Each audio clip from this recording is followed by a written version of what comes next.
Meus amigos, a parceria entre o Centro Acadêmico de Direito da Universidade Selma e o Mérito Digital apresenta hoje com a professora Jaqueline Sena, falando principalmente sobre a importância da pesquisa científica para as universidades.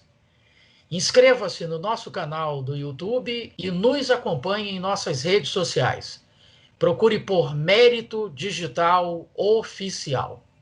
Professora Jaqueline Sena, minha querida amiga, é um prazer muito grande tê-la conosco aqui nesse projeto, hoje para conversar sobre esse tema que é de extrema relevância para o mundo acadêmico, né? A pesquisa científica. Muito obrigado pela sua participação. Heraldo, é um prazer imenso estar aqui conversando com você, né? Sei da importância do seu trabalho como advogado, como professor, como jornalista, né? E ainda parabenizá-lo por essa parceria com o CADI, né? Sempre tão parceiro das nossas atividades, principalmente na Universidade Selma.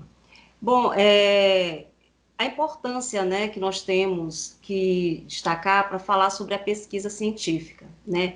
E é importante que a gente fale sobre a pesquisa científica não só para os alunos que estão na finalização do curso, né? Mais importante que os alunos dos primeiros períodos, que eles escutem a respeito da pesquisa científica, para que eles possam participar efetivamente dessa trajetória, né? A gente vai falar não só da importância da pesquisa científica, mas também dá um destaque maior para a indissociabilidade entre o ensino, pesquisa e extensão. Ok. Vamos já falar sobre tudo isso, mas primeiro, professora Jaqueline, até para servir de estímulo, de incentivo, de vocação até para os nossos alunos, eu queria que a senhora falasse alguma coisa sobre a sua carreira, a docência, como é que ela começou, o que que lhe motiva a dar aula, porque isso certamente serve de estímulo para alguns dos nossos alunos. Certo. Bom, eu ingressei no mestrado em 2001, na Universidade Federal de Minas Gerais, né, um mestrado em Filosofia do Direito, e de imediato, né, comecei a ministrar as aulas, né, em Teoria do Direito e em Filosofia do Direito.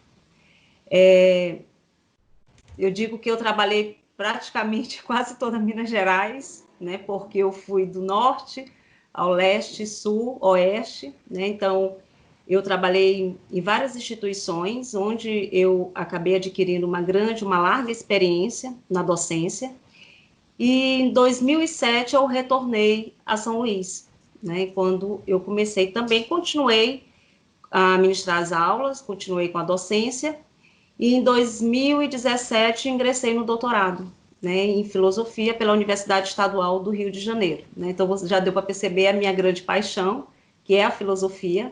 Eu acho que casa muito bem com é a minha vida, né? É uma das grandes paixões que eu tenho e eu quero continuar, né? Eu digo que eu vivi a minha vida toda na universidade e pretendo continuar dessa forma. Maravilha. Bom, ainda nessa pegada, já que a senhora falou da sua paixão pela filosofia e tal, é fácil ensinar filosofia para alunos de direito? Ou é uma tarefa mais complicada do que as outras disciplinas? Bem mais complicado, né? Até porque não só os alunos de direito, Heraldo, né? Mas já existe assim esse estigma, né, do conhecimento filosófico, não por ser um conhecimento pouco acessível, né? Mas é porque exige de você uma larga leitura, uma ampla leitura, né? A gente tem aí toda uma tradição filosófica e essa tradição filosófica é muito importante para os institutos que nós temos hoje em qualquer área do direito, né? Então, se você vai estudar os institutos do direito penal, pode ter certeza que a origem desse instituto, né, foi no âmbito da filosofia, foi por algum filósofo que se preocupou em compreender esse objeto, né, de estudo e que acabou por dar todo aos teóricos de direito em relação a esses institutos. Então, eu tenho uma grande paixão, como eu já havia falado para vocês, que é a filosofia. A filosofia ela faz parte da minha vida, né? Então, estou no doutorado em filosofia, E de fato, eu acho que não só ajuda, né, mas viabiliza muito o conhecimento da própria ciência do direito, né, em todos os aspectos, né. Então, quando eu falo para meus alunos, olha, vocês têm que estudar disciplinas básicas, né, filosofia, psicologia, história, ciência política, né, que são disciplinas que eles têm acesso nos períodos iniciais. E quando eu trago para ele, né, eu digo, não só uma orientação, mas na verdade uma afirmação, né, no sentido dessas disciplinas, né, elas possibilitarem uma compreensão melhor do direito e das áreas do direito, né? Então, alguns acabam aderindo a essa chamada, outros não, né? Outros, de fato, não têm interesse, não querem, não têm qualquer afeição pela área, né? O que é uma pena. E aqueles que, de fato, abraçam essa área do conhecimento, né, acabam se apaixonando, de alguma forma. Claro que a gente sempre diz que o cargo-chefe são as disciplinas do direito, né, mas a interdisciplinariedade é um elemento fundamental no processo de conhecimento. Então, se você vai trabalhar teoria do direito, se você vai estudar direito constitucional, de alguma forma você vai ter contato com essas disciplinas mais básicas, né? Ciência política, a própria filosofia, a história do direito, né? Então, se você vai trabalhar a história das constituições, você tem que ter aí um conhecimento mínimo que seja sobre história, né, do direito. Então, Professora Jaqueline, o ensino superior, a gente costuma ouvir falar, né, que ele se alicerça em um tripé, que é ensino, extensão e pesquisa. E eu tenho a impressão que os nossos alunos têm uma dificuldade em entender o que seria isso. A gente que está aqui do outro lado, nós que somos docentes, a gente, claro, que sabe o que é. Mas como a gente está fazendo esse programa voltado para alunos, eu queria que a senhora explicasse sucintamente o que seria isso: ensino, extensão e pesquisa. certo. Na verdade, essa indissociabilidade, né, assim chamada, inclusive pelo texto constitucional, se deve muito ao fato da necessidade da interação entre esses três segmentos, né, no processo de conhecimento, não só da área do direito, mas de todas as áreas. Então, a Constituição Federal, precisamente no artigo 207, né, ela estabeleceu a necessidade da relação entre pesquisa, ensino, pesquisa e extensão, né? O ensino, na verdade, são atividades voltadas para o aprendizado do aluno, né? Então, monitorias, a própria administração do conteúdo em sala de aula, laboratórios, né? Então, aí nós definimos o ensino. A pesquisa, ela está relacionada à produção de conhecimento, né? Então, nós temos aí que levar em consideração pelo menos dois níveis. Um, da graduação, né? Quando o aluno ele tem por obrigatoriedade elaborar o TCC dele, né? Que é o trabalho de conclusão de curso, ou monografia. E durante o período dele na universidade, ele pode participar da iniciação científica, né? Com a elaboração de artigos, produção de resumos, né? Apresentação de comunicação oral, de bandas e por aí. Além disso, nós temos a produção de conhecimento, a pesquisa científica também no âmbito do doutorado, né, que vem crescendo muito em decorrência da autorização de funcionamento, né, principalmente dos cursos ou dos programas de pós-graduação estrito sensu, mestrado e doutorado. Então, para o mestrado, a dissertação, para o doutorado, a tese, né? Então, essa produção de conhecimento, ela é muito importante para a universidade, né, para o aluno. Por quê? Porque possibilita ao aluno pesquisar, né, buscar esse conhecimento e produzir esse conhecimento. Criar ciência, né, isso é muito importante. Possibilita ao aluno continuar com essa trajetória, né, então, lá na graduação, ele vai ter acesso à iniciação científica.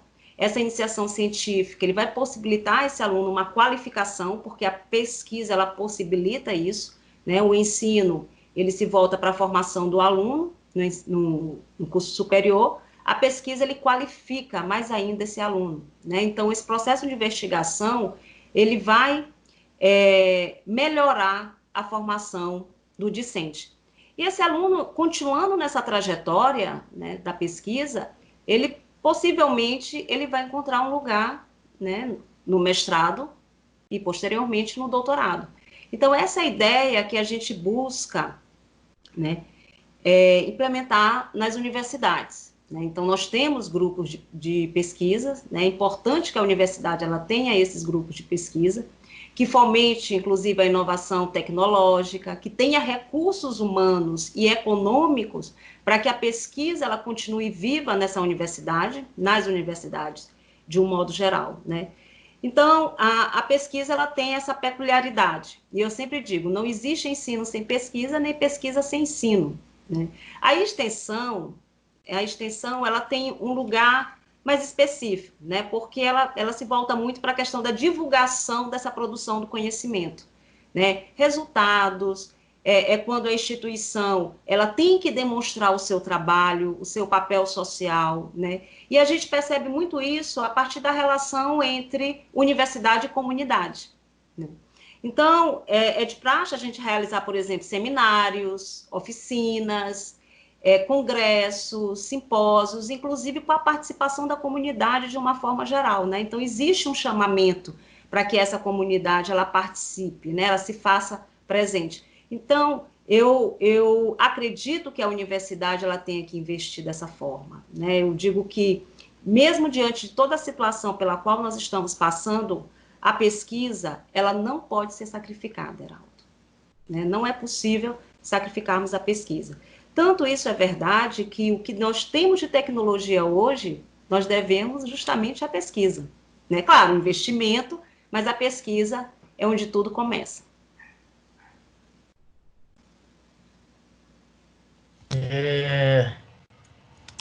Professora Jaqueline, a senhora falou aí, explicou muito bem a diferença entre os três: ensino, extensão, pesquisa, a importância da pesquisa, maravilha.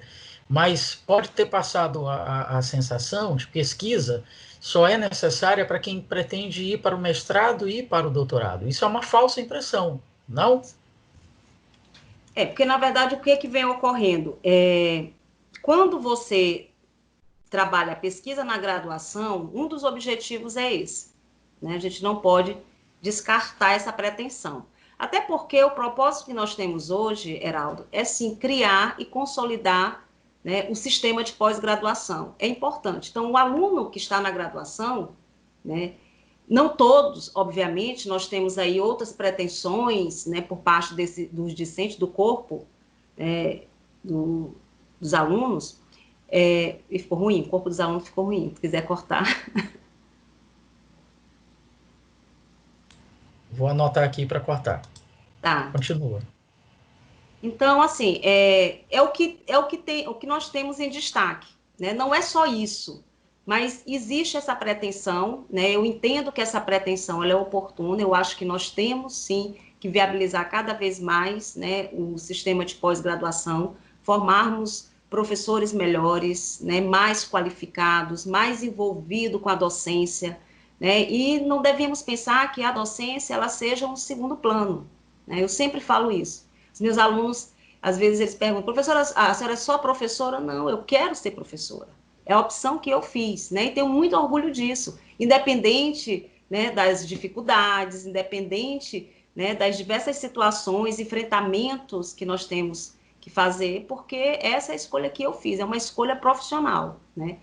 Então, assim, não é só isso, obviamente, né? Então, quando você fala de pesquisa, você fala de investigação, você fala, né, da busca da melhor técnica para solucionar um problema. Então, a ideia de pesquisa ela é muito mais ampla, né? O conceito de pesquisa ela é muito mais amplo. Mas existe aí um elemento prático que é de fundamental importância, que é justamente você, né, utilizar toda essa carga teórica que você recebeu no ensino, né, que você aprendeu na esfera do ensino, para um processo maior de investigação, né? Para você ter uma formação melhor, uma qualificação também melhor, né? Então, a pesquisa, para mim, ela tem uma finalidade. Ela não é pesquisar só por pesquisar, né? Existe aí investimento. Então, quando você investe na pesquisa, você quer resultado. E a pesquisa, ela, ao meu ver, ela é o início de tudo, né? É um momento em que você vai buscar o melhor resultado, né? E existe aí uma questão, Heraldo, né, que eu sempre falo com meus alunos. A ciência, ela não pode ser desperdiçada. Então, quando o aluno ele escreve um trabalho, né, de conclusão de curso, quando ele escreve uma monografia, ali não é só um quesito de obrigatoriedade para ele concluir o curso dele. Na verdade, ali é uma produção intelectual, é uma produção científica que tem que ter relevância social, né? Então, não é escrever por escrever, né? O aluno ele tem que saber que ele exerce um papel importante ali perante a sociedade, e o trabalho dele é resultado disso, desse papel que ele exerce, né? Então, torna-se, né, de suma importância a gente destacar o papel do aluno, não só em relação ao aprendizado, né, não só em relação à pesquisa, mas muito daquilo que ele vai levar para a sociedade, né? Qual o papel dele em relação a tudo aquilo que ele aprendeu, a tudo aquilo que ele produziu, né? E eu digo que a pesquisa, ela não só exige investimento, mas é um segmento caro, né? É um segmento caro porque precisa de resultados. E no direito, a gente acaba deixando isso um pouco de lado, né? Então, às vezes você escreve, eu quero escrever um trabalho de conclusão de curso sobre um tema específico, sobre união estável, eu quero escrever um artigo sobre direito à saúde, né? Mas qual é a finalidade dessa produção? Então, esse trabalho de conscientização, ele tem que ser feito não na pós-graduação, porque ele não vai ter tempo, né? A ele será cobrado muito mais. Ele tem que refletir durante a graduação, né? Nos programas, nos núcleos de estudos, né? Em sala de aula, com as diversas disciplinas que ele vai se deparar, né? Então, cada disciplina, cada área do direito tem a sua peculiaridade. O aluno ele tem que perceber isso. Perfeito. A gente poderia dizer, professora Jaqueline, que é a tal da relevância, né? Pesquisa tem que ter relevância, porque se não Sim. tiver relevância, é perda de tempo, na realidade. De tempo, de energia, de dinheiro, como a senhora está bem colocando. Agora, uma pergunta que de fato incomoda muito a nós, professores, é essa, né, do aluno. Você é só professor? Como se ser professor não fosse uma profissão tão digna quanto as outras, ou talvez até mais digna, porque sem ela não há as outras profissões, né? Mas, enfim. Bom, outra pergunta que certamente minha amiga Jaqueline Sena deve ouvir muito quando está falando aos alunos sobre pesquisa e tal, é a tradicional pergunta: pesquisa vale nota, professor? Ai, meu Deus. Tem essa contrapartida, né? Sempre, não só em relação à pesquisa, né? Em relação à extensão, se eu participar desse congresso, né? Eu mereço alguma nota, né? Porque ainda tem a questão do merecimento, se ele vai participar, né? Claro que não é um discurso comum, Heraldo. Eu acho isso também importante se falar. Não é o padrão, né? Claro que existem alguns alunos que falam, que perguntam, né, que exigem, mas não é aquilo que de fato move, né, tanto a pesquisa como a extensão e até mesmo o ensino, né? Eu não sei nem como responder, na verdade, né? Dizer que a pesquisa vale nota, nunca nem passou pela minha cabeça, né? Até porque nós temos alguns alunos que fazem parte dos núcleos de estudo, né? Então, esses alunos, eles optaram fazer pesquisa, né? Então, eles querem produzir conhecimento, eles querem produzir ciência. Então, esses alunos, eles já sabem, né, como eles devem se comportar, como eles devem agir, o que é exigido deles, né? Então, eles sabem que eles vão ter que entregar um resultado, eles vão ter que produzir. Então, são alunos que, de fato, fizeram essa escolha. Então, ao meu ver, a pesquisa ela não se torna obrigatória, né? Quando eu falo obrigatória, a todo público, né? A todos os alunos. Então, são alunos que, de fato, querem pesquisar. Isso é importante, né? O aluno ele ter essa escolha na universidade. O problema é quando ele não tem essa escolha. Então, aquele aluno que não quer participar de um grupo de pesquisa, mas não foi viabilizado a ele, né? Então, aí, ao meu ver, é um problema. Não o aluno, professora, eu quero nota, até porque nunca, e eu posso confessar isso, nunca um aluno me pediu nota por participar da pesquisa, né? Nunca, isso nunca aconteceu, né? E aí você percebe que, de fato, o interesse dele não é esse. O interesse dele é aprender. O interesse dele é reinventar a ciência, né? O interesse dele é estar perto, né, daquelas pessoas que ele admira, né? Porque ele escolhe, inclusive, o orientador, né? Ele, em alguns casos, né? Mas existe essa possibilidade dele escolher o orientador. Então, ele vai escolher porque ele tem alguma identificação com a linha de pesquisa daquele orientador, ele tem alguma afeição por aquilo, né? Pelo objeto de pesquisa do mestre. Então, existe uma diferença na pesquisa, que aí o ensino, a exigência, ela pode ser outra, né? Então, às vezes, você vai fazer uma avaliação, o aluno saiu muito bem, professora, tem um ponto? Não, não dá porque, na verdade, existe um mérito aqui, né? Então, se você estudou, você vai receber uma nota melhor. Então, a pesquisa a gente não tem isso como parâmetro, não faz parte. Ok. Uma outra dúvida que pode ser comum aos nossos alunos, professora Jaqueline Sena, é para pesquisar, em vários momentos a senhora disse isso, tem que ingressar no grupo de pesquisa, né, no núcleo de pesquisa. Quer dizer, não há possibilidade do aluno, por mais interessado que ele seja, de resolver ser um pesquisador individual, escolher um professor e ir pesquisar sem participar de um grupo ou de um núcleo de pesquisa? Não, ele pode, né? Pode, tanto que o trabalho de conclusão de curso, né, é resultado de uma investigação, é resultado de uma pesquisa, né? Então ele pode, mas na verdade assim, quando a gente forma, a gente constitui esses grupos, né, de pesquisa, esses núcleos de estudo, a gente consegue de alguma forma direcionar melhor o aluno, né? Claro, mas na monografia tem a orientação, né, a monografia, mas quando o aluno ele chega para entregar o trabalho, né, de conclusão de curso dele, mesmo que seja gradativamente, esse aluno ele escolheu o tema, esse aluno é porque ele tem uma afeição maior com esse tema, esse aluno então ele já vem caminhando praticamente sozinho, claro, sob a orientação, mas não é aquela orientação em que o aluno ele perde aí uma certa liberdade. A pesquisa nós temos parâmetros, né? Nós temos requisitos, nós temos regras, né? E aí esse aluno de alguma forma ele tem que se adequar, né? Então, por exemplo,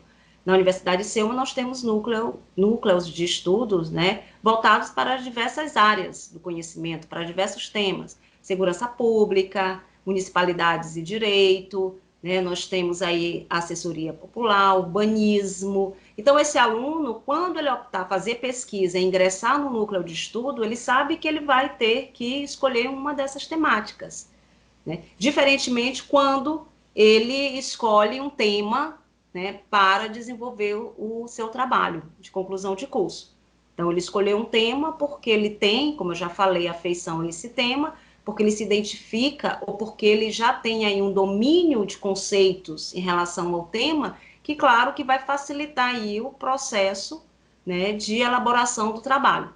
Agora, na pesquisa, não. Existe um direcionamento maior, né? Então, aquele aluno, ele vai escrever um artigo junto com o seu líder, né? Junto com o seu orientador, e ao escrever esse artigo, existe uma parceria nesse processo de investigação, mas já existe um direcionamento, né, anterior. Perfeito. Professora Jaqueline, e as tais atividades complementares, onde é que elas se encaixam aí? Bom, nós temos aí, é um requisito obrigatório para que o aluno ele conclua o curso dele, né? Então, ele tem que ter integralizado 200 horas de atividades complementares. Essas 200 horas, elas envolvem exatamente esse tripé, né? Ensino, pesquisa e extensão.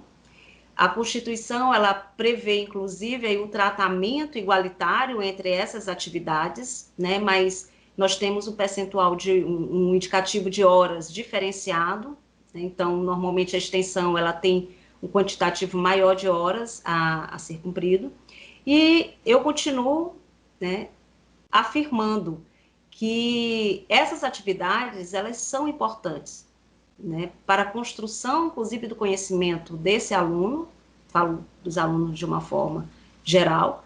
Então, mesmo que haja essa obrigatoriedade dele ter que integralizar essas horas, mas é importante porque isso viabiliza um conhecimento muito mais qualificado por parte desse aluno, né? Então, às vezes, alguns reclamam, professora, meu Deus, já estou no 10º período, ainda falta, né? Eu disse, não, então você tem que conseguir, né? Porque senão não forma, né? E isso é um diferencial. Eu não sou contra, não. Não só porque trabalho, né, com essa parte, né, de exigência dos alunos, de exigir desses alunos que eles integralizem, mas porque eu de fato, eu acho importante, né? Eu coaduno muito com essa obrigatoriedade. E os alunos, eles devem acreditar nisso, Heraldo. Eu acho que essa é a questão mais difícil. Não é você participar de um congresso só por participar. Não é você assistir um painel, né, porque isso é obrigatório. Na verdade, existe uma obrigatoriedade, mas também não, existe o prazer de você adquirir conhecimento, né? Então, quando você assiste uma palestra, né, muito boa, palestra excelente, claro que você fica satisfeito de estar ali. Quando você vê um artigo de sua autoria publicado numa revista, né, você vai ficar feliz. E essas experiências, elas vêm ocorrendo, eu digo, não de forma isolada, pelo contrário, elas vêm ocorrendo agora de forma até mais contínua, né? Acontece mais recorrente dos alunos, inclusive, ficarem satisfeitos com a produção deles, né? Alunos do segundo período, primeiro período, terceiro período, os períodos iniciais, vêm participando de comunicação oral, participando de apresentação de resumos, né? Então, você percebe que a pesquisa ela vem se tornando mais acessível, né? Foi muito aquilo que você falou anteriormente. Ah, a pesquisa só está voltada para o núcleo de estudos? Não. A pesquisa ela está voltada, na verdade, ela se volta, né? Acabou se voltando muito para o público de uma forma geral, né? Quando você, de fato, tem interesse em participar. Bom, a gente já está caminhando para a parte final da nossa conversa, muito boa, muito proveitosa, bastante esclarecedora para os nossos alunos, e eu queria que a senhora fechasse, professora Jaqueline, falando o seguinte: em vários momentos da sua fala, a senhora disse que pesquisa transforma o processo de conhecimento. Em que medida que isso acontece na prática? Heraldo, a gente tem um critério na universidade que é o nivelamento, né? Então, assim, claro, quando você tem um público grande, né, ou pelo menos, né, um quantitativo razoável de alunos, você tem que trabalhar com a diversidade, né? Então, tem alunos que têm uma facilidade maior, né, em aprender, outros alunos vão aprendendo gradativamente, tem alunos com uma dificuldade, e você tem que ter consciência, enquanto educador, qual o seu papel diante de um contexto desse, né? Então, o aluno que ele se engaja numa pesquisa, claro que ele vai superar barreiras, eu não tenho dúvidas em relação a isso, né? Eu tive um caso de uma aluna, né, que eu digo que é uma aluna assim que ela, ela não só se transformou, mas ela me mudou como professora, né? Às vezes eu fico até emocionada em falar dela, claro, não vou falar o nome. E essa aluna, não é que ela tivesse dificuldade em escrever, não, ela escrevia, mas quando você vai avançando, né, no curso de direito, o que vai ser cobrado de você é que você tenha melhorado, né? E aí ela sempre me falava, professora, nossa, eu queria escrever melhor, professora, eu queria falar melhor, né? Na verdade, eu queria ser uma grande profissional. E aí eu, né, incentivando, não, então entre no grupo de pesquisa, né? Apresente os trabalhos que você vai ver. Hoje, ela é professora, né? Ela é mestre, caminhando para o doutorado, né? E aí você percebe, Heraldo, que uma pessoa dessa que te procura, te pede ajuda, né, e diz que quer ser um profissional melhor, não tem como você dizer que o ensino, a extensão, mas acima de tudo, a pesquisa, não tenha mudado essa pessoa, né? E você percebe que, aí pode até dizer, meu Deus, essa professora é muito idealista, né? Sempre me falo, professora, a senhora vive no mundo dos sonhos, a senhora é muito idealista. Não, isso foi real, né? Isso foi real, isso foi um exemplo de vida para mim, né? E acreditar que eu estou no caminho certo, né? Acreditar que eu possa modificar o processo de aprendizado, acreditar que os meus alunos tenham que ter mais confiança neles, acreditar que a pesquisa ela merece investimento, que a pesquisa ela tem que ser respeitada. E é você acreditar, Heraldo, né? É acreditar mesmo, né? Que nós podemos mudar. Muito legal. Então, professora Jaqueline, a gente agradece mais uma vez a sua presença conosco. Eu sei que é difícil deslocar um tempo para isso, porque além de estar enfrentando aí um doutorado, além de estar preparando aí novas obras, que futuramente a gente vai falar sobre isso, ainda tem as atividades rotineiras lá da Universidade Selma, de coordenar essa parte aí das atividades complementares, dos eventos, então é muita coisa, e eu sou testemunha disso. Então agradeço muito Sempre parceiro. por você ter disponibilizado esse tempo para a gente, para bater esse papo, esclarecer essas dúvidas. E agora fique à vontade, então, para se despedir e fazer suas considerações finais. Bom, Heraldo, eu tenho muito a agradecer a você, né, que me deu aí esse espaço para poder falar um pouco sobre a importância da pesquisa científica, né. Os meus alunos, eles já sabem, né, que eu desenvolvo esse trabalho na Universidade Selma, né, então meu trabalho é voltado principalmente para essas atividades, né, ensino, pesquisa e extensão, e esse trabalho é uma forma, né, que eu tenho de sensibilizar os nossos alunos a importância, né, da importância desses segmentos, né? Então, na sala de aula, claro que você vai ter o melhor aprendizado, né? Nós estamos numa universidade, mas o conteúdo ministrado na sala de aula, na maioria das vezes, né, ele merece uma nova roupagem, ele merece um novo olhar, ele merece mais tempo para ser apreciado. E aí está a diferença, né, quando você possibilita ao aluno essas atividades, né, e aí entendendo e que essas atividades, elas não devem ser vistas apenas como requisito obrigatório, né? Elas devem ser vistas como algo que é importante na formação e qualificação dos nossos alunos. Tá? Tem um pesquisador, o Constantino Tissales, que ele fala o seguinte: a pesquisa ela não é um mal necessário. A pesquisa não é um bem desnecessário. A pesquisa ela é um germe da evolução. E eu concordo com ele. Né? Então, pesquisar é algo extremamente necessário e imprescindível nos dias de hoje. Maravilha, então, professora Jaqueline Sena. Então é isso, gente. Semana que vem tem mais. Até lá. Pense nisso e faça direito.